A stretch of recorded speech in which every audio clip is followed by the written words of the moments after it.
And we're at the rear of the restaurant. You'll notice right behind me here, the mobile command center. It's been set up since the early hours. There's also forensic officers here. If you can see at the rear of the restaurant, there's a tent set up. That's at the back doors of the restaurant. That's where officers have been taking their suits on and off, the white suits that they have to wear as they go in and out of the restaurant. And the scene, it's also quite large. The police tape isn't just at the front of the restaurant around the parking lot. You'll see here, it goes all the way around the back of the property.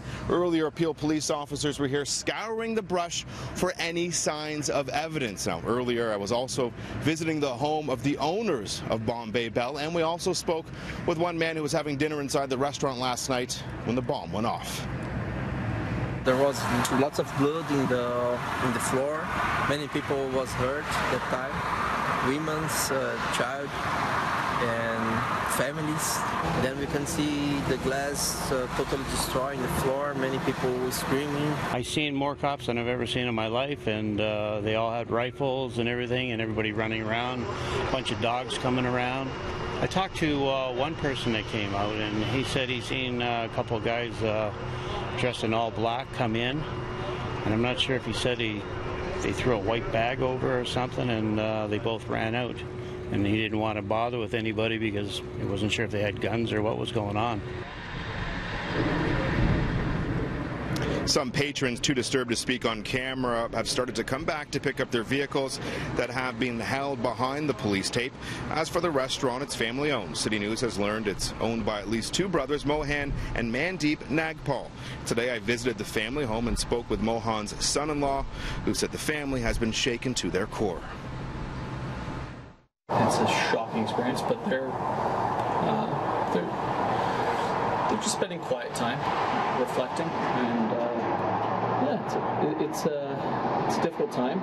It's a difficult time in our society in general,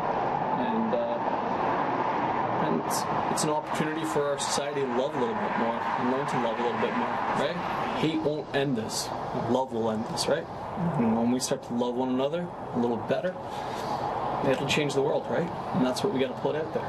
So, an emotional day for everyone. Yeah, absolutely, absolutely. Any idea of a motive behind who these people are? Nothing like that.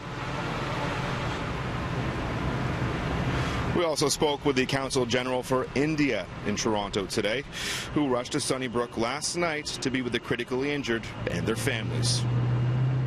I personally went there to trying to meet them, but of course they were not in a condition to meet us. But I met the families of those victims. Families were quite shattered. They were shocked.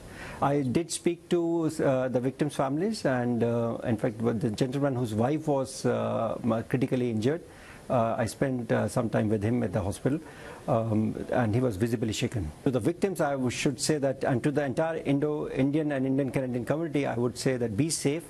And it is a time for solidarity and peace, and be together and be safe. Amazingly, all three critically injured who were at Sunnybrook Hospital, as well as 12 others who were injured, have all been released from hospital.